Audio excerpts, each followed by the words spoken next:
సంసార వీణ మూడవ భాగం. రెండవ భాగంలో జ్యోతితో మోహన్ పెళ్లి గురించి శాంతి రాజేంద్రను ఒప్పిస్తుంది. వాళ్ళు కలవాలి అనుకునేంతలోనే మోహన్ని ఇంటికి తెస్తుంది జ్యోతి. శాంతి మోహన్ని చూసి దిగ్భ్రాంతి చెందుతుంది. అతని గురించి భర్తతో ఎలా చెప్పాలని లేదా ఆడపడుచుతో ఎలా మాట్లాడాలో అర్థం కాక కృంగిపోతుంది. కథ కొనసాగుతుంది. ఉదయభానుని నునులేత కిరణాలు కిటికీలోంచి వాడిగా వచ్చి తాకటంతో బద్ధకంగా కళ్ళు తెరిచింది శాంతి. పక్కన రాజేంద్ర కనిపించలేదు. రోజు నేను ముందుగా నిద్రలేచి ఆయనకు మేలుకొల్పు పాడేదాన్ని. ఈరోజు నాకంటే ఆయనే ముందుగా లేచారనుకుంటూ లేచి బాత్రూంలోకి వెళ్ళి ముఖం కడుక్కుని టవల్తో ముఖం తుడుచుకుంటూ బెడ్రూమ్లోకి వచ్చింది. ఇడ్లీ ప్లేటు, గ్లాస్ నిండా పాలు ట్రేలో పెట్టుకుని బెడ్రూంలోకి తీసుకొచ్చాడు రాజేంద్ర. శాంతి పెదవులు చిరునవ్వుతో విచ్చుకున్నాయి. ఏమిటండి మీరు తీసుకొస్తున్నారు? రాత్రంతా నిద్ర పట్టలేదు, అందుకే 7 గంటలైనా మెలకువ రాలేదు. మీ చేత ఇలాంటి పనులు చేయిస్తున్నాను అంది శాంతి నొచ్చుకుంటూ. రోజు నువ్వు నాకు టిఫిన్ భోజనం తినిపిస్తావుగా శాంతి, ఈరోజు నీకు నేను తినిపిస్తాను. నా పనులు చేయటంలో నీకెంత తృప్తి ఉంటుందో నీకు చేయటంలో నాకు అంతే ఉంటుంది. ఇలా వచ్చి కూర్చో, ఇడ్లీ తినిపిస్తా. ఆరాధనగా అనురాగంగా భర్త కళ్ళల్లో కళ్ళు పెట్టి తదేకంగా చూసింది. ఆయన కళ్ళు ప్రేమకు నిలయాలు. మోసం ద్వేషం ఆయనకు తెలియదు. ఈ ప్రేమమూర్తిన నేను మోసం చేస్తున్నది? నా గుండెల్లోని అగ్నిగోళం బద్దలవ్వకముందే, ఆయన్ని ఆ జ్వాలల వేడి తాకకముందే నేను చచ్చిపోతే ఎంత బాగుంటుంది. ఇలా అనుక్షణం ఆత్మవంచన చేసుకుంటూ ఆయన్ని మోసం చెయ్యలేను. శాంతి కళ్ళల్లో నీళ్లు సుళ్ళు తిరుగుతున్నాయి. భర్త తొడ మీద కూర్చుంది. అతని చెయ్యి ఆమె భుజం మీదుగా వేసి కుడి చేత్తో ఇడ్లీ తుంచి నోటికి అందించాడు. ఇడ్లీ తినటం పూర్తయిన తర్వాత చంటి పాపకు తాగించినట్లుగా గ్లాస్లోని పాలు తాగించాడు. నువ్వింతగా ఎందుకు భయపడుతున్నావో చెప్పనా? ఆమె ముంగురులు సవరిస్తూ అన్నాడు రాజేంద్ర. భయంతో శాంతి గుండె రెపరెపలాడింది. నేను చెప్పకుండానే ఆయనకంతా తెలిసిపోయిందా? ఎప్పుడో బద్దలవుతుందనుకున్న అగ్నిగోళం ఈ క్షణంలోనే బద్దలవ్వబోతోందా? బేలగా అతని ముఖంలోకి చూసింది. ఉరిశిక్ష అనుభవించబోతున్న ఖైదీ మనసులా ఉంది శాంతి మనస్సు. నేను పని మీద హైదరాబాద్ కానీ బొంబాయి కానీ వెళ్తే నీకు తగని భయం. నేను ఏ ఆడదాని ఆకర్షణకైనా లొంగిపోతానేమో అని. ఆ భయంతోనే కలత నిద్రపోయింటావు. అలాంటి కల వచ్చింది. కలలో వచ్చిన విషయాలు ఇలలో జరగవు కాబట్టి వాటిని కలలన్నారు. నా మీద ఆయనకెంత నమ్మకం. నేను ఆయన్ని మోసం చేశానంటే నమ్మగలరా? కానీ చేశాను. ఇప్పుడు ఆయన్ని వంచిస్తున్నాను. ఆయన మీదున్న ప్రేమతో ఆయనకు దూరమై బ్రతకలేక ఈ పని చేస్తున్నాను. ఇటువంటి అనురాగమూర్తిని మోసం చేస్తున్న నన్ను ఆ భగవంతుడు కూడా క్షమించడు. శాంతి హృదయం ఆక్రోశిస్తోంది. భర్త చూపుతున్న లాలనకు ఆమె మనస్సును ఎవరో మెలిపెడుతున్నంత బాధగా ఉంది. నిన్ను ఒంటరిగా ఉంచితే ఆ కలను గురించి ఆలోచిస్తూ ఉంటావు. ఈరోజు నేను ఫ్యాక్టరీ దగ్గరికి కూడా వెళ్ళను, నీ దగ్గరే ఉంటాను. నమ్మలేనట్టుగా చూసింది అతని వైపు. నిజం శాంతి, నీకంటే నాకు డబ్బు ముఖ్యం కాదు. నాకెందుకో భయంగా ఉంది. ఆ మాట నేనే చెబుదామనుకున్నాను. నా మనసు చదివినట్టుగా మీరే చెప్పారు. అతని చేతిని తన చెక్కిలి మీదకి చేర్చుకుంటూ అంది. మరో 4 రోజులు గడిచాయి. శాంతి షాపింగ్కు రాలేనంటే తన పుట్టినరోజుకు చీరలు సెలెక్ట్ చేసుకోవటానికి జ్యోతి వాళ్ళ అన్నయ్యను తీసుకుని కారులో బట్టల షాపుకు వెళ్ళింది. సాయంత్రం 5 గంటలు కావస్తోంది. శాంతి వరండాలో సోఫాలో కూర్చుని వారపత్రిక తిరిగేస్తోంది. అడుగుల చప్పుడు వినిపించి కళ్ళెత్తి చూసింది. ఎదురుగా మోహన్ నిలబడి ఉన్నాడు. శాంతి అతని వైపు కటువుగా చూసింది. ఆ చూపులో కోపం, కసి, ద్వేషం, అసహ్యం అన్నీ మిళితమై ఉన్నాయి. ముఖం నల్లగా మారిపోయింది. శాంతి, నన్ను గుర్తుపట్టావనుకుంటాను అంటూనే శాంతి అనుమతి కోసం ఎదురు చూడకుండా ఆమెకెదురుగా ఉన్న సోఫాలో కూర్చున్నాడు. నీలాంటి దుర్మార్గుల్ని, నయవంచకుల్ని అంత త్వరగా మర్చిపోతారా ఎవరైనా? నిన్ను మళ్ళీ చూస్తానని కలలో కూడా అనుకోలేదు శాంతి. తన పేరు అతని నోటి నుంచి వింటుంటే ఒంటి మీద తేళ్లు జరులు పాకినంత కంపరంగా ఉంది శాంతికి. రాజేంద్ర శాంతి అని తనను పిలిచే పిలుపులో ఎంత తీయదనం, లాలన ధ్వనిస్తుంది. నేను కూడా అనుకోలేదు కలలో అయినా నీ ముఖం చూడాల్సి వస్తుందని. నీకింకా నా మీద కోపం పోలేదనుకుంటాను శాంతి. మిస్టర్ మదన్ మోహన్, నన్ను పేరు పెట్టి పిలిచే అధికారం నా భర్తకు మాత్రమే ఉంటుంది. మర్యాద అనేది ఇచ్చి పుచ్చుకోవాలి. నీకు నాకు మధ్య మర్యాదలేమిటి శాంతి? షటప్. అతిగా వాగకు. శాంతి కళ్ళు నిప్పులు కురుస్తున్నాయి. నేను అతిగా మాట్లాడినా, అహంకారంగా మాట్లాడినా నువ్వు నన్నేం చెయ్యలేవు అన్నాడు మోహన్ వ్యంగ్యంగా నవ్వుతూ. మంచి మనిషికి ఒక్క మాట, మంచి పశువుకు ఒక దెబ్బ అంటారు. నువ్వు మనిషివో పశువో నాకు అర్థం కావటం లేదు. కొంతమంది నవ్వుతున్నప్పుడు అందంగా ఉంటారు, మరికొంతమంది కోపంగా ఉన్నప్పుడు అందంగా ఉంటారు. నువ్వు నవ్వులోనూ కోపంలోనూ కూడా అందంగానే ఉంటావు. కాలేజీలో చదివేటప్పుడు ఎలా ఉన్నావో పెళ్ళై ఒక బాబుకు తల్లివైనా అలాగే ఉన్నావు. నీ భర్త చాలా అదృష్టవంతుడు అన్నాడు మోహన్ భుజాలెగరేస్తూ. హద్దు మీరి మాట్లాడితే నిన్ను పనివాళ్ల చేత బయటికి పంపాల్సి వస్తుంది. నువ్వు ఆ పని చెయ్యలేవని నాకు తెలుసు. తాటాకు చప్పుళ్లకు కుందేళ్లు బెదురుతాయా అన్నాడు మోహన్ నవ్వుతూ. ఆ నవ్వులో హేళన, నువ్వు నన్నేం చెయ్యలేవన్న ధీమా ఉంది. నీ మొగుడి చేత నా కాళ్ళు కడిగించుకుని కన్యాదానం చేయించుకోబోతున్నాను. మోహన్ అరిచింది శాంతి పెద్దగా. ఎందుకలా అరుస్తావు? జరగబోయేది చెబుతున్నాను అంతే. శాంతి ముఖంలో రక్తం పొంగుకొచ్చింది. కళ్ళు రక్తారుణ కాంతిని దాల్చాయి. ఆవేశంతో శరీరం ఆపాదమస్తకం వణికిపోతోంది. నేను బ్రతికుండగా నువ్వు జ్యోతిని పెళ్లి చేసుకోలేవు. నేను లేకపోతే జ్యోతి బ్రతకలేదు. ఆమె నన్ను ప్రేమిస్తోంది. ప్రేమించేది జ్యోతి అయినా ఆమె పెళ్లి నా చేతుల మీదుగా జరగాలి. జ్యోతిని నీకిచ్చి పెళ్లి చేసే కంటే ఒక్కసారిగా ఆమె గొంతు నులిమి చంపేయటమే మంచిది. ఓహో అలాగా, అది చూస్తాను. మోహన్ మర్యాదగా చెబుతున్నాను. జ్యోతికి దూరంగా ఉండు. వాళ్ళ అన్నయ్యకు ఆమె అంటే అమిత ప్రాణం. ఆమెకేదైనా అన్యాయం జరిగితే నిన్ను ప్రాణాలతో వదలరు. ఈ రోజు నుంచి జ్యోతికి దూరంగా ఉండు. బెదిరిస్తున్నావా? నువ్వెలా అనుకున్నా సరే. చూడు శాంతి, నా సంగతి నీకు బాగా తెలుసు. నేను కోరుకున్న దాన్ని పొందకుండా వదలను. భగవంతుడు నీకు అందమైన రూపాన్నిచ్చి చాలా పొరపాటు చేశాడు. నా అందాన్ని నువ్వు కూడా మెచ్చుకుంటున్నావు. థ్యాంక్స్. నీ రూపమే ఆడపిల్లల్ని అయస్కాంతంలా ఆకర్షిస్తుంది. నీ తీయని మాటలే వాళ్ళ మనసులకు మత్తును కలిగించి నువ్వు విసిరే వలలో పడేలా చేస్తున్నాయి. మోహన్, నీ బ్రతుకు బయటపడకముందే, జ్యోతి నిన్ను అసహించుకోకముందే ఆమె దారి నుంచి అడ్డు తొలగు అంది కటువుగా. నాది వన్ వే ట్రాఫిక్ లాంటి ప్రేమ కాదు. ఆమె నన్ను ప్రాణం కంటే ఎక్కువగా ప్రేమిస్తుంది. మా ప్రేమ ఫలించి త్వరలో పెళ్లికి దారి తీయబోతోంది. నీ ముఖానికి అదొక్కటే తక్కువ. నీకసలు ప్రేమంటే ఏమిటో కూడా తెలుసా? మోహన్కి కూడా బాగా కోపం వచ్చింది. శాంతి అని పిలిచాడు కోపంగా. ఛీ, నువ్వు నా పేరు పలికితేనే కంపరంగా ఉంది నాకు. ఆ పేరుకున్న పవిత్రత కూడా చెడిపోతుంది. చూడు శాంతి, గొంతు పగిలేలా ఎంతగా నువ్వు అరిచినా జ్యోతితో నా పెళ్లి జరగకుండా ఆపలేవు. నేను తలుచుకుంటే నీ జీవితాన్ని నాశనం చేయగలను. నిన్ను నా కాళ్ళ మీద పడేలా చేసుకోగలను. అతనికి అభిముఖంగా తిరిగి అతని కళ్ళల్లోకి ఉరుముతున్నట్లుగా చూస్తూ, నా జీవితం ఏమైనా సరే జ్యోతి బ్రతుకు మాత్రం నాశనం కానివ్వను. ఏమిటి నీ అధికారం? నీలాంటి పశువు మీద అధికారం చెలాయించాల్సిన అవసరం నాకు లేదు. జ్యోతి ఏ అనామకుడిని పెళ్లి చేసుకుంటానన్నా సంతోషంగా అంగీకరిస్తాను.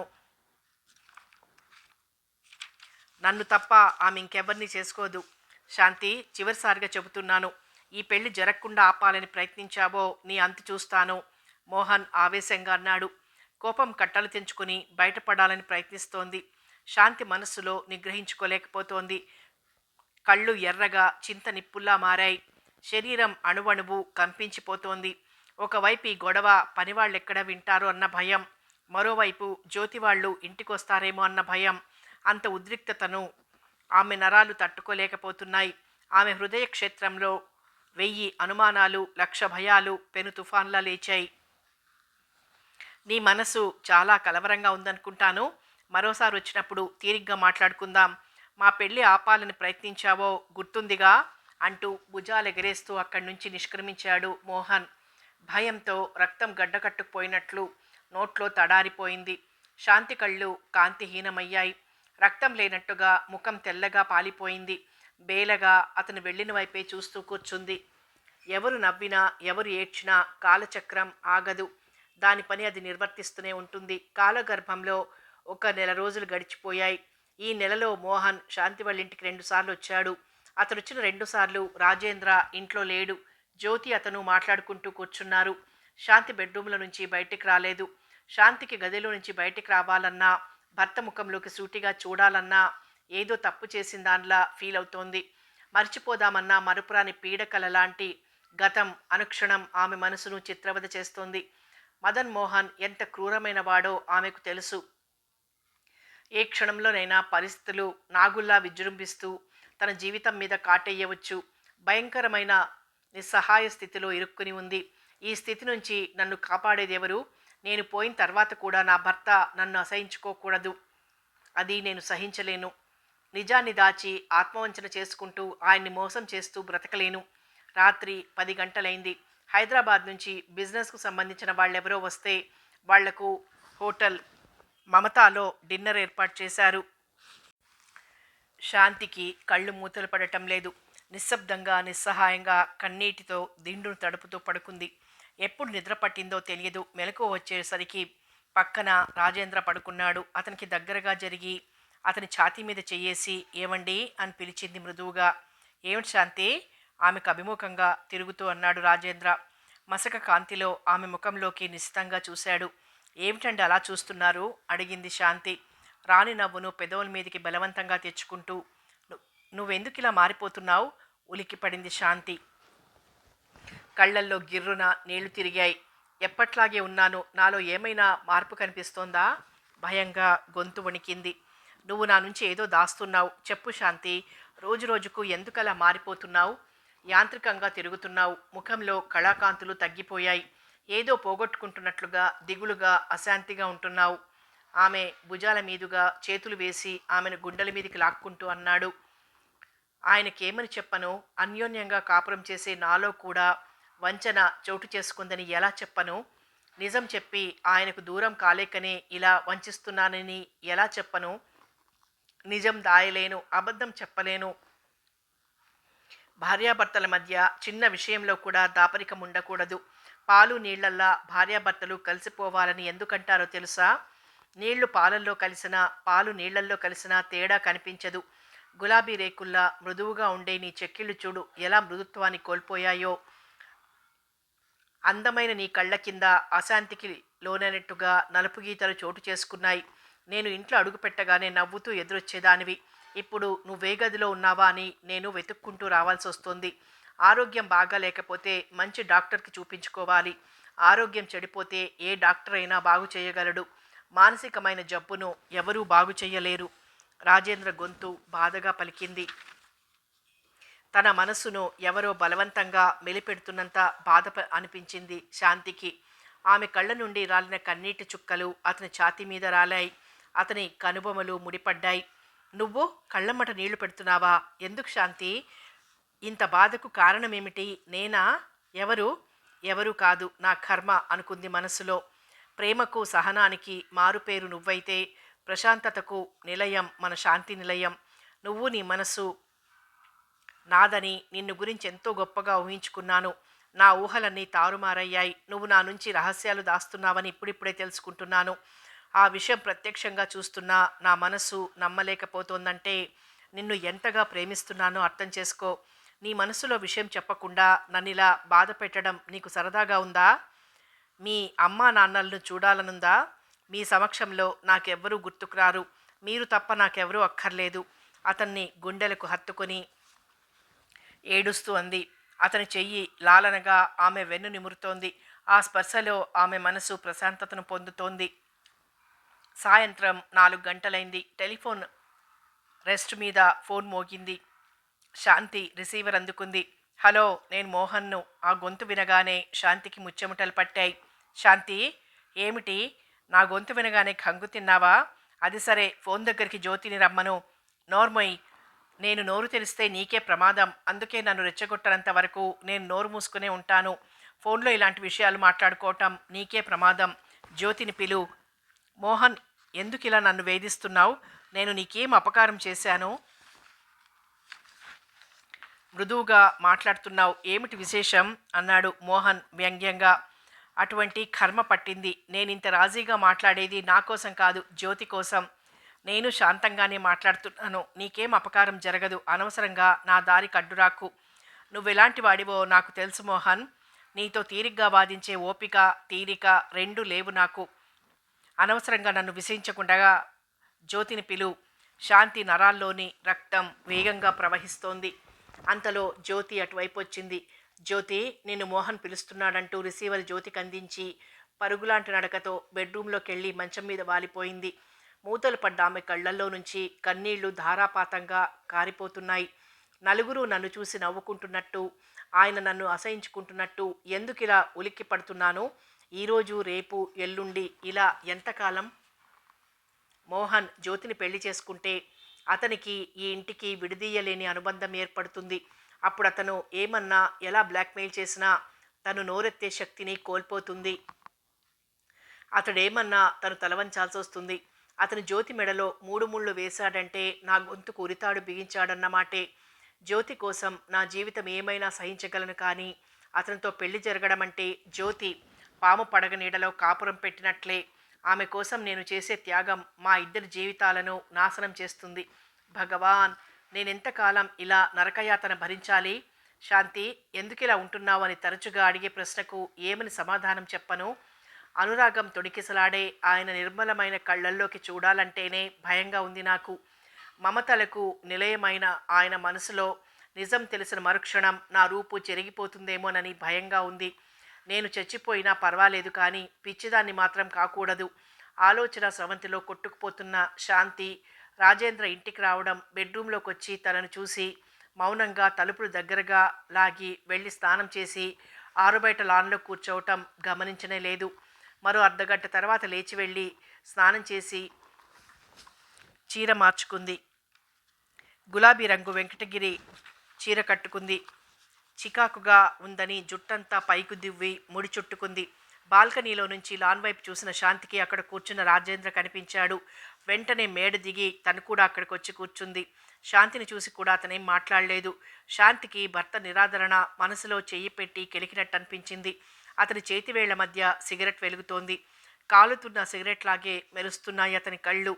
గంభీరంగా ఆవేశంతో ఉబ్బినట్టు కనిపిస్తున్న అతని ముఖంలోకి చూడాలంటేనే వణుకు పుట్టుకొచ్చింది శాంతికి. నిమిషాలు గడిచిపోతున్నాయి. కాలిపోయిన సిగరెట్ యాస్ట్రేలో పడేసి మరో సిగరెట్ వెలిగించాడు రాజేంద్ర. ఎంతసేపు అయిందండి మీరింటికొచ్చి? చాలాసేపు అయింది. నన్ను పిలవలేదేం? చాలా సీరియస్గా ఆలోచిస్తూ పడుకున్నావు. కారే నీకన్నింటికి అంతరాయం కలుగుతుందని పిలవలేకపోయాను. ఎందుకో ఈరోజు మనసు బాగాలేదు, బరువుగా పలికింది శాంతి గొంతు. నీ మనసు ఇప్పుడు బాగాలేకపోవటం ఏమిటి? చాలా రోజుల నుంచి బాగాలేదనుకుంటాను. అతని మాటల ధోరణి గుండెలు కోస్తున్నట్టుగా ఉంది. తన బ్రతుకు చిన్నా భిన్నం అయ్యే రోజు దగ్గర పడిందనుకుంది. కళ్ళల్లో నీళ్లు సొళ్ళు తిరుగుతున్నాయి. అగ్ని జ్వాలలు మనసును దహించి వేస్తున్నాయి. ఇంతకాలం నిన్ను చూసుకుని ఎంత గర్వపడ్డానో, నీ మనసు నీ శరీరం నా స్వంతమని ఎంతగా పొంగిపోయానో ఇప్పుడు అంతగా బాధపడుతున్నాను. మగవాణి బాధ నీకు అర్థం కాదు శాంతి. ప్రేమించిన ఆడదాని కోసమే పూర్వం రాజులు రాజ్యాలు చివరికి ప్రాణాలు కూడా పోగొట్టుకున్నారు. తను ప్రేమించే ఆడది తనను మోసం చేస్తుందన్న భావన కూడా ఆమెను ప్రేమించే మగవాడు సహించలేడు. లేదు లేదు, నేను మిమ్మల్ని ఏ మోసం చేయలేదు. నా ప్రాణంలో ప్రాణం మీరు. ఇంకా నమ్మమంటావా శాంతి నీ మాటలు? ఏవండి, ఈరోజు మీకేమైంది? ఎందుకు నన్ను ఇలా చిత్రవద చేస్తున్నారు? ఎవరు ఎవరిని చిత్రవద చేస్తున్నారు? నువ్వే ఆలోచించుకో. మీరు నన్ను అపార్థం చేసుకుంటున్నారు. లేదు శాంతి, ఇప్పుడిప్పుడే నేను బాగా అర్థం చేసుకుంటున్నాను. భర్త మాటల్లోని వ్యంగ్యం శాంతి గమనించకపోలేదు. స్నానం చేశారా అంది మాట మారుస్తూ. చేశాను అన్నాడు ముక్తసరిగా రాజేంద్ర. భోంచేస్తారా? ఆకలిగా లేదు. కాలిపోయిన సిగరెట్ పడేసి మరో సిగరెట్ ముట్టించాడు. నా మీద కోపం ఉంటే నా మీద చూపించండి. ఎందుకు అలా సిగరెట్లు కాలుస్తారు? నా మీద చాలా ప్రేమ కదూ శాంతి నీకు. ఎంత సౌమ్యంగా మాట్లాడాలనుకున్నా కటువుగానే వస్తున్నాయి రాజేంద్ర గొంతులో నుంచి మాటలు. కొన్ని విషయాలు మాటలతో చెప్పలేం, భావాలను బట్టే అర్థం చేసుకోవాలి. నీలా మనుష్యులను అర్థం చేసుకోవటం నాకు చేత కాదు శాంతి. అతని మాటల తీరు చూసి నోరు మెదపాలంటేనే భయంగా ఉంది శాంతికి. రాజేంద్ర అంత కటువుగా మాట్లాడటం అదే మొదటిసారి. ఏడుపు ముంచుకొస్తోంది. ఉప్పెనలా పొంగుకొస్తున్న దుఃఖాన్ని దిగమింగుకుని ఏమండి అని పిలిచింది నీళ్లు నిండిన కళ్ళతో. ఏమిటి అన్నట్లుగా చూశాడు రాజేంద్ర ఆమె వైపు. మీరింత కటువుగా మాట్లాడటం నేను సహించలేను అంది ఏడుస్తూ. అదే శాంతి, నువ్వు నా నుంచి ఏ చిన్న విషయం దాచినా నేను సహించలేను అన్నాడు రాజేంద్ర బాధతో. నేను మీ నుంచి ఏ విషయాన్ని దాచడం లేదండి. మీరు నన్ను అపార్థం చేసుకుంటున్నారు. శాంతి, నువ్వు నా జీవితంలోకి ప్రవేశించి 4 సంవత్సరాలైంది. ఎప్పుడూ నీ కళ్ళల్లో తడి చూడలేదు. ఇప్పుడు కారణం లేకుండా వచ్చే నీ కన్నీటికి అర్థమేమిటి? ఎప్పుడూ నన్ను చూడగానే పరిగెత్తుకుంటూ వచ్చి నా గుండెల మీద వాలిపోయే నువ్వు నన్ను చూడగానే భయంతో ఉలిక్కి పడటానికి కారణమేమిటి? నీ మనసులో ఏం లేకపోతే ఎందుకిలా దిగులుగా శూన్యంలోకి చూస్తూ కూర్చుంటావు? నీ ముఖం కళాకాంతులు కోల్పోవటానికి, ఎప్పుడు నీ పెదవుల మీద మెరిసే చిరునవ్వు మాయం కావటానికి కారణం ఏంటి? శాంతి కళ్ళల్లోకి ఏదో వెతుకుతున్నట్లుగా చూస్తూ అన్నాడు. శాంతి గుండెల్లో అగ్నిగోళాలు బద్దలవుతున్నాయి. లేదు, నిజం చెప్పలేను. నిజం తెలిసిన మరుక్షణమే ఈ శాంతి నిలయానికి శాశ్వతంగా దూరం కావాల్సి వస్తుంది. నేను అందుకే నోరు పెదపలేను. ఆమె మనసు ఆక్రోశిస్తోంది. 2 నెలల నుంచి నీలో మార్పును నేను గమనిస్తూనే ఉన్నాను. కారణం నువ్వే చెబుతావని ఇప్పటి వరకు ఓపిగ్గా ఎదురు చూశాను శాంతి. నేనేదైనా సహిస్తాను గాని మోసాన్ని, అబద్ధాన్ని సహించలేను అంటూ విసురుగా అక్కడి నుంచి లేచి లోపలికెళ్ళాడు రాజేంద్ర. అవాక్కైపోయినట్టుగా అలాగే కూర్చుండిపోయింది శాంతి. ఆ రోజు ఆదివారం. మోహన్ని కలుసుకోవటానికి వెళ్ళటానికి తయారై వరండాలోకి వచ్చింది జ్యోతి. శాంతి అక్కడే కూర్చునుంది. జ్యోతి, ఎక్కడికి బయలుదేరావు? మోహన్ని కలుసుకోవటానికేనా? అవునన్నట్లుగా తలూపిందామే. ఇంకా 4 నెలల వరకు ముహూర్తాలు లేవు. పెళ్ళయ్యేంత వరకు నువ్వు ప్రాణంగా ప్రేమించే మగాడైనా మోహన్ పరాయి మగవాడి కిందే లెక్క. మీరిద్దరూ కలిసి తిరగటం చూసిన నలుగురు మీరిద్దరూ ప్రేమించుకుంటున్నారు, త్వరలో పెళ్లి చేసుకోబోతున్నారు అని అనుకోరు. 4 రకాలుగా అనుకుంటూ ఎవరికి తోచిన విధంగా వాళ్ళు విమర్శిస్తారు. పెళ్ళయ్యేంత వరకు అతనితో నీ షికార్లు తగ్గించితే మంచిది. వదినా, నువ్వేనా ఇలా మాట్లాడేది? జ్యోతి గొంతులో జీర పలికింది.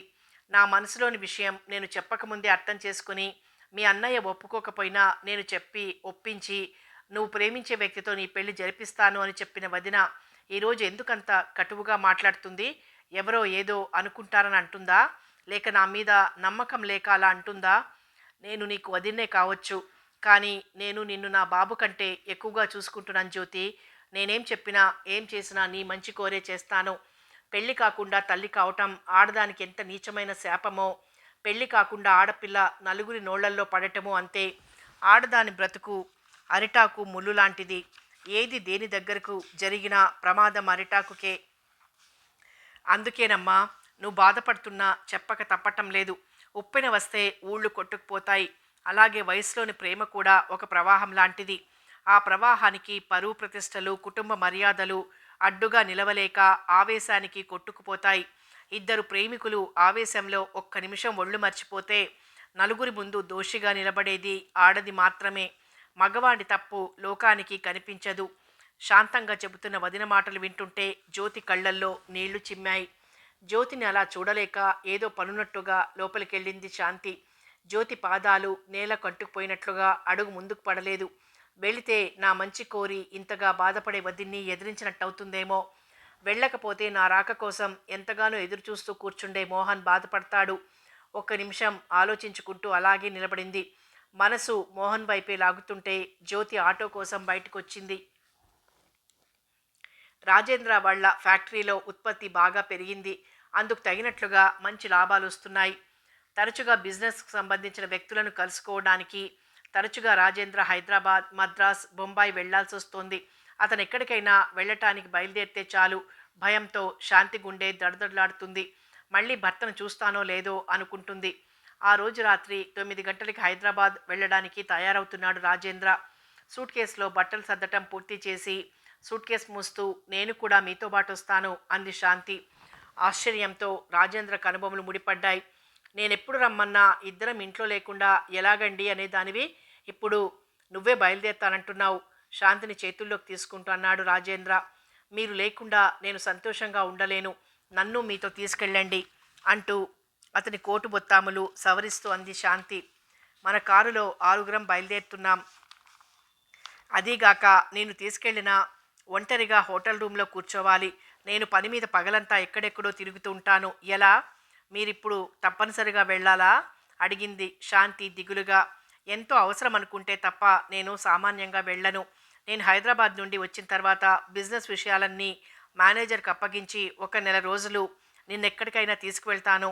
శాంతి చేతిని అందుకుని తన చెంప కాంచుకుంటూ అన్నాడు రాజేంద్ర. మిమ్మల్ని వదిలి ఒక్క నిమిషం కూడా ఉండలేకపోతున్నాను. దుఃఖంతో గొంతు జీరబోయింది. కళ్ళల్లో తడి మెరిసింది. నీ మనసు నాకు తెలియదా శాంతి? టైం అవుతుంది. ఇక బయలుదేరనా? అన్నాడు ఆమె ముంగుర్లు సవరిస్తూ. మౌనంగా చూస్తూ నిలబడింది శాంతి. ఆమెను చేతుల్లోకి తీసుకుని తన మామూలు అందుకుని సూట్ కేసు తీసుకుని గదిలోంచి బయటకొచ్చాడు. మనసును మెలిపెడుతున్న బాధతో నిస్సత్తువుగా మేడ దిగి రాలేక బాల్కనీలోకొచ్చి నిలబడింది. 5 నిమిషాల తర్వాత రాజేంద్ర డ్రైవ్ చేస్తున్న కారు గేట్లోంచి బయటకు పరిగెత్తింది. మూగ బాధ మనసును కాల్చేస్తుంటే అలాగే నిలబడింది శాంతి. శాంతి మేడ దిగి వచ్చేసరికి మా అమ్మగారు ఎవరితోనో మాట్లాడి రిసీవర్ పెట్టేస్తోంది. వంట చేసే మా అమ్మగారు ఆ ఇంట్లో మనిషి మాత్రమే కాదు, రాజేంద్రను జ్యోతిని తల్లిలా పెంచిన తల్లి. రాజేంద్ర అమ్మగారికి ఆమె దూరపు బంధువు. పెళ్ళైన 4 సంవత్సరాలకే ఆమె నుదుట కుంకుమ చెరిగిపోయింది. దాయాదులు భర్త ఆస్తిని ఆమెకు దక్కనివ్వలేదు. పుట్టింటి వాళ్ళు ఆదుకునే స్థితిలో లేరు. జ్యోతి అప్పుడు నెలల పిల్ల.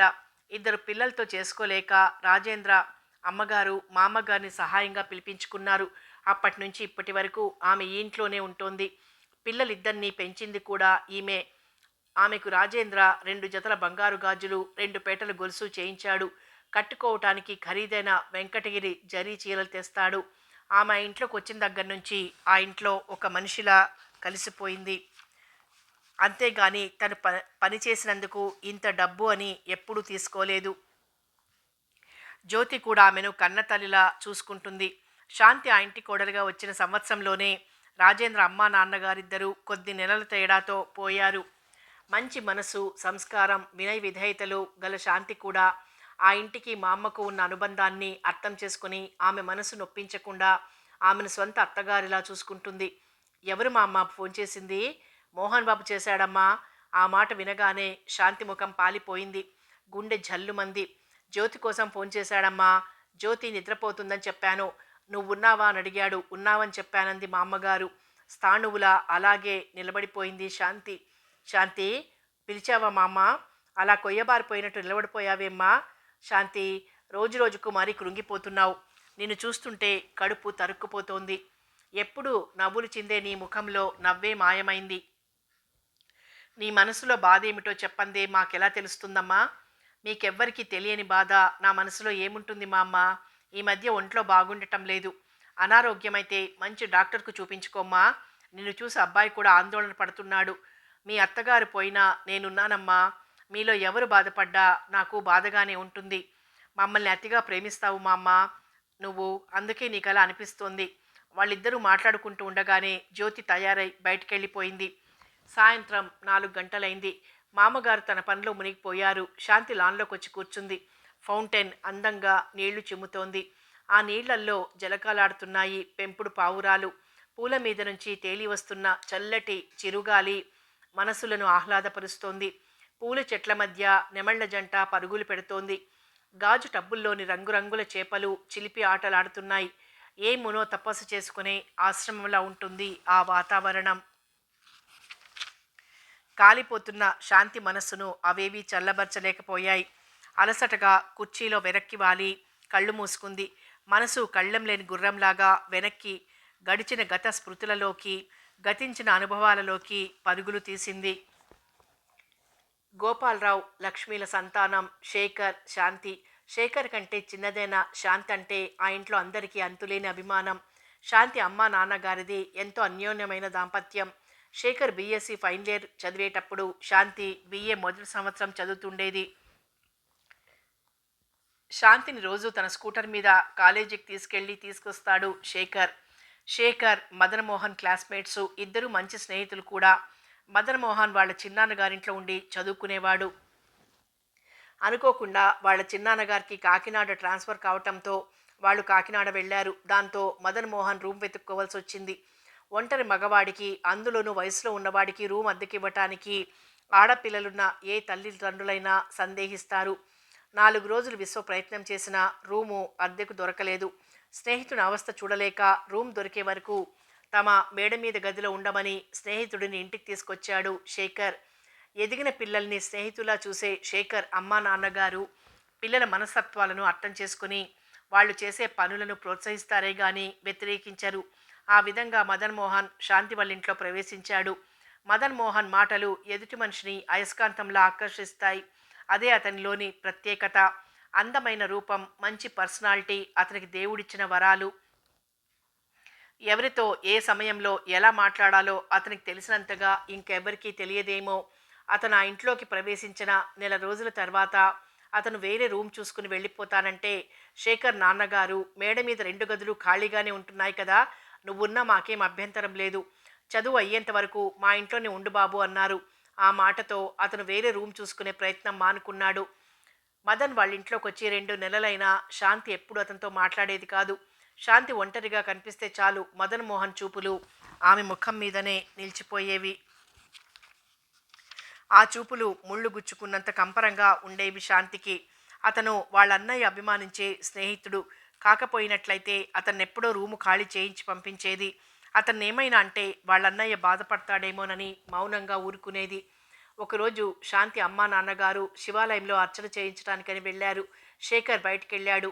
సన్నజాజి పందిరి దగ్గర పడక్కుర్చీ వేసుకొని కూర్చొని వారపత్రిక చదువుతోంది శాంతి. తన గదిలోంచి బయటకొచ్చిన మోహన్ ఆమె దగ్గరగా వచ్చి నిల్చున్నాడు. చదువుతున్న పత్రిక మీద నుంచి ఏమిటన్నట్లుగా తలెత్తి చూసింది శాంతి. ఆమె అనుమతి తీసుకోకుండానే వరండాలో ఉన్న గార్డెన్ కుర్చీ తెచ్చి ఆమెకెదురుగా వేసుకుని కూర్చున్నాడు. శాంతి అక్కడి నుంచి లేచి లోపలికి వెళ్ళాలనుకుంది. అంతలోనే ఆ పని చేయటానికి ఆమెకు సభ్యత అడ్డొచ్చింది. చూడండి, ఎందుకు నన్ను చూడగానే ముఖం మార్చుకుంటారు? నేనంత అసహ్యంగా కనిపిస్తున్నానా? ఈ ప్రశ్న అడగటానికేనా ఇలా వచ్చి కూర్చున్నారు? అంది ఆమె కటువుగా. నాకు మీరంటే ఎంత గౌరవమో నన్ను మీరు అంతగా అసహించుకుంటున్నారు. థ్యాంక్స్, ఆ విషయం అర్థం చేసుకున్నారు. మీరు కటువుగా తప్ప సౌమ్యంగా మాట్లాడలేరా? అడిగాడు మోహన్ చిరునవ్వుతో. మాట్లాడలేను, అంది శాంతి కోపంగా. నా ప్రాణ స్నేహితుని చెల్లెలివని స్నేహంగా మాట్లాడాలనుకున్నాను. మీరు నన్ను అపార్థం చేసుకుంటున్నారు అన్నాడతను సంజాయిషిగా. చూడండి, మిమ్మల్ని అర్థం చేసుకోవాల్సిన అవసరం నాకు లేదు. బయట మగాళ్లతో మాట్లాడే అలవాటు నాకు లేదు. నన్ను డిస్టర్బ్ చేయొద్దు. నేను మిమ్మల్ని పరాయి మనిషిలా చూడటం లేదు. మీరు చూడకపోయినా నేను చూస్తున్నాను. ఏమండి, ఉన్న మాటన్నానని బాధపడుతున్నారా?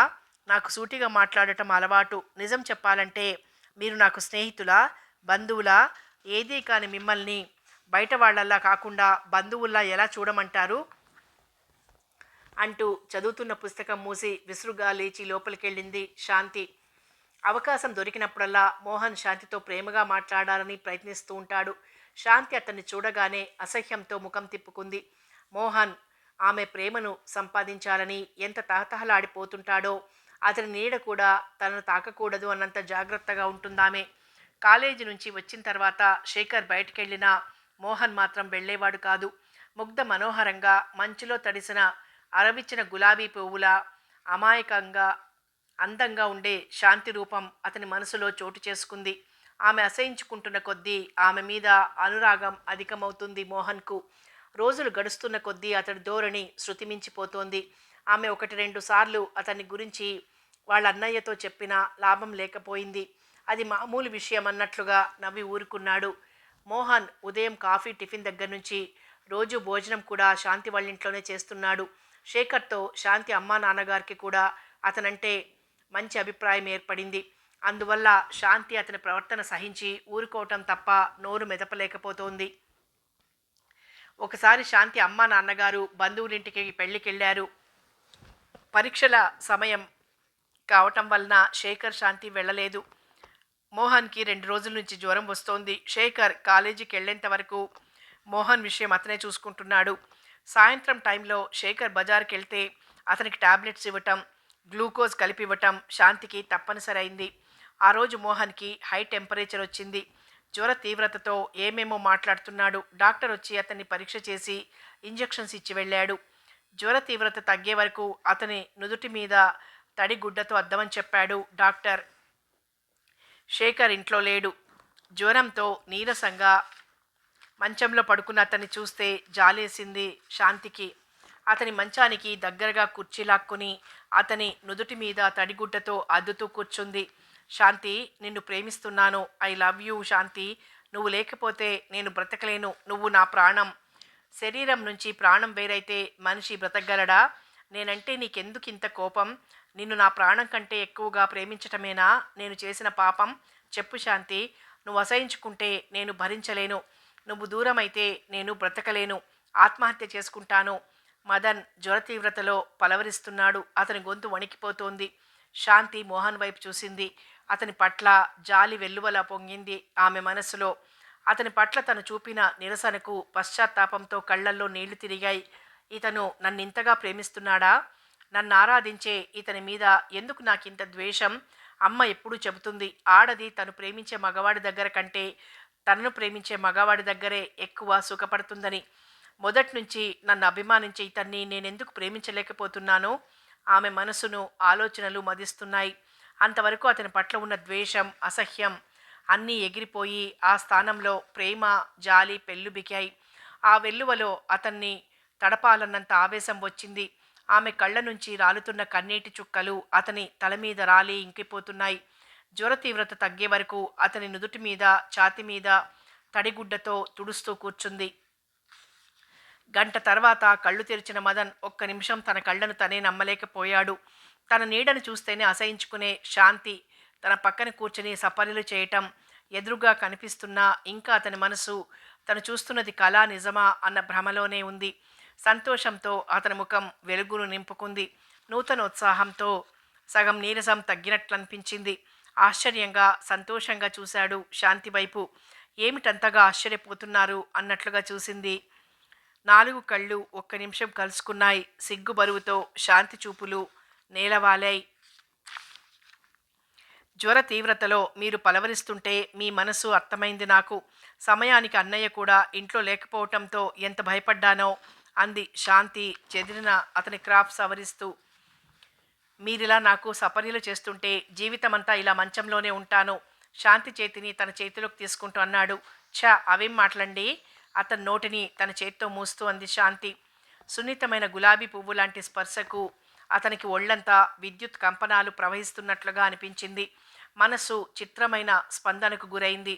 ఆమె మాటల్లోని తీయదనం, ప్రేమ వింతగా తోచాయి. తన అదృష్టానికి పొంగిపోయాడు. మనస్ఫూర్తిగా అతని చేతి మీద ముద్దు పెట్టుకుంది శాంతి. లేచి టాబ్లెట్, మంచుల గ్లాస్ అందించింది. అతను టాబ్లెట్ వేసుకున్నాడు. కళ్ళు మూసుకుని పడుకోండి అంది శాంతి నవ్వుతూ. కళ్ళు మూసుకుంటే నా దేవత కనుమరుగవుతుంది. మీ దేవత మీ ఎదురుగానే ఉంటుంది. మీరిప్పుడు ఎక్కువగా మాట్లాడకూడదు, రెస్ట్ తీసుకోవాలి. నువ్వు చూపుతున్న ప్రేమకు నా జ్వరం ఎగిరిపోయింది. చిరునవ్వుతో శాంతి పెదవులు విచ్చుకున్నాయి. ఎన్నో సంవత్సరాల తపస్సు చేసిన తర్వాత అతని తపస్సుకు మెచ్చి అతను పూజించే దేవత అతనికి ఎదురుగా ప్రత్యక్షమైతే ఆ దేవతను అనుక్షణం పూజించే ఆ భక్తుని మనసు ఎలా ఉంటుందో నా మనసు అటువంటి చిత్రమైన స్థితిలో ఉంది. నీతో మనసు విప్పి ఎన్నో విషయాలు మాట్లాడాలనుకుంది. సంతోషంతో గొంతు పూడుకుపోయి మాట పిగిలి బయటికి రావటం లేదు. నీ ప్రేమను పొందే అదృష్టం ఈ జన్మకు నాకుంటుందనుకోలేదు. శాంతి, నువ్వు నీ ప్రేమ రెండు నావే కదూ? అనుమానంగా ఉందా? అవును శాంతి. నాన్న వాళ్ళు లేకుండా ఇలా జ్వరంతో మంచంలో ఉన్న నన్ను చూసి నా మనసు బాధ పెట్టకూడదని సానుభూతితో నటిస్తున్నావా, లేక నన్ను ప్రేమిస్తున్నావా అని అనుమానంగా ఉంది. చెప్పు శాంతి, నువ్వు సానుభూతితో ప్రేమ నటించానని, ఆ ప్రేమ నిజం కాదని తెలిసిన రోజున ఆ షాక్ నేను భరించలేను. అందుకే నీ చుట్టూ ఆశలు పెంచుకోకముందే నిజం చెప్పు. అతని వైపు సానుభూతిగా, జాలిగా చూసిందామె. ఆ చూపుల్లో ఏదో వెతుక్కుంటున్నాడు మోహన్. శాంతి, నీ తీయని మాటలు వినకుండా, నీ అందమైన రూపం కళ్ళారా చూడకుండా నేనొక్క రోజు కూడా బ్రతకలేను. చెప్పు శాంతి, నన్ను ప్రేమిస్తున్నానని చెప్పు అన్నాడు మోహన్ భావోద్రేకంతో. ఇప్పుడే కాస్త జ్వరం తగ్గింది. ఆలోచించినా, ఎక్కువగా మాట్లాడినా మళ్ళీ జ్వరం వస్తుంది. నా మాట విని మాట్లాడకుండా రెస్ట్ తీసుకోండి. నిజంగా ప్రేమిస్తున్నాను, ఇక మాట్లాడొద్దు అంటూ గదిలో లైట్ వేసి ఫ్యాన్ ఆన్ చేసి ఆ గదిలోంచి వెళ్ళిపోయింది శాంతి. అప్పటి నుంచి శాంతి కూడా మోహన్ పట్ల ప్రేమను, అభిమానాన్ని చూపుతోంది. అతనితో కలిసి అప్పుడప్పుడు సినిమాలకు, షికార్లకు వెళ్తున్నా శాంతిని ఎవరూ అభ్యంతరం పెట్టలేదు.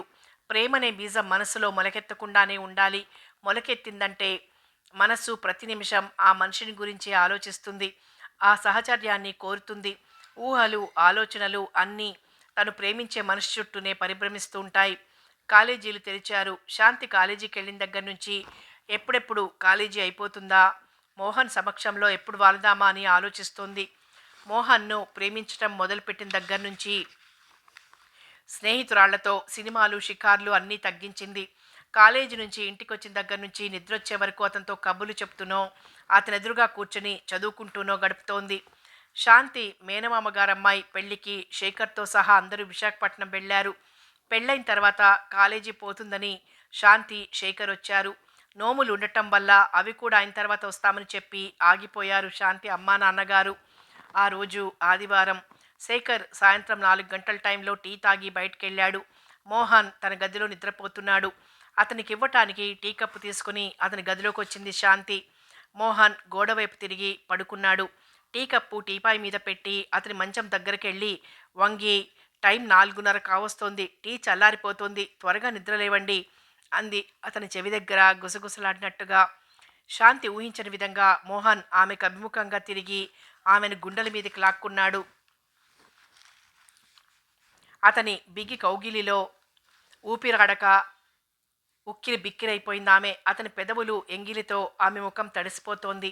అతని కౌగిలి నుంచి తప్పించుకోవాలని శాంతి విశ్వ ప్రయత్నం చేస్తోంది. ఆమె పెనుగులాడుతున్న కొద్దీ అతని చేతులు ఆమె చుట్టూ మరింతగా బిగుసుకుంటున్నాయి. ఆకలితో విజృంభిస్తున్న పులిలా ఉన్నాడు. జరగబోతున్న ప్రమాదాన్ని గుర్తించిన శాంతి చిగురుటాకులా వణికిపోయింది. బలాన్నంతా కూడదీసుకుని అతని కౌగిలి నుంచి తప్పించుకుని గుమ్మం దగ్గరకొచ్చి నిల్చుంది. ఆమె కళ్ళు నిప్పులు కురిపిస్తున్నాయి. నువ్వింత స్వార్థపరుడవని ఎప్పుడూ ఊహించలేదు. క్షణికావేశానికి లోనై నా శీలాన్ని మంటగలపాలనుకున్నావు. నువ్వింత నిగ్రహం లేనివాడివనుకోలేదు. ఎందుకు శాంతి అంత కోపం? ఇప్పుడేం జరిగిందని? మనిద్దరం ప్రేమించుకుంటున్నాం. త్వరలో పెళ్లి చేసుకోబోతున్నాం. ఒకరంటే ఒకరికి ఎంతో ఇష్టం. నువ్వు నా దానివన్న భావంతోనే నిన్ను పూర్తిగా నా దాన్ని చేసుకోవాలనుకున్నాను. మనిద్దరం ప్రేమించుకుంటున్నాం, పెళ్లి చేసుకోవాలనుకుంటున్నాం. నిజమే. మనం ప్రేమించుకుంటున్నంత మాత్రాన మన పెళ్లి జరిగిపోతుందా? పెద్దవాళ్ళ అంగీకారం అక్కర్లేదా? మనిద్దరం అనుకోగానే మన పెళ్లి జరగదు. పెళ్ళనేది మనిద్దరికి మాత్రమే సంబంధించిన విషయం మాత్రం కాదు. వంశ మర్యాదలకు, పరువు ప్రతిష్టలకు సంబంధించిన విషయం కూడా. నాకు కొన్ని సెంటిమెంట్స్ ఉన్నాయి. పెళ్లి జరిగిన తర్వాత సంతోషంగా, ఆనందంగా నన్ను నేను నా భర్తకు సమర్పించుకోవాలి. ఇలా చాటుమాటుగా కాదు. ఇక ముందెప్పుడు నా దగ్గర ఇలా పిచ్చిగా ప్రవర్తించకంటూ అతను చెప్పేది వినిపించుకోకుండా కోపంగా అక్కడి నుంచి వెళ్ళిపోయింది శాంతి. 4వ భాగంలో మళ్ళీ కలుసుకుందాం.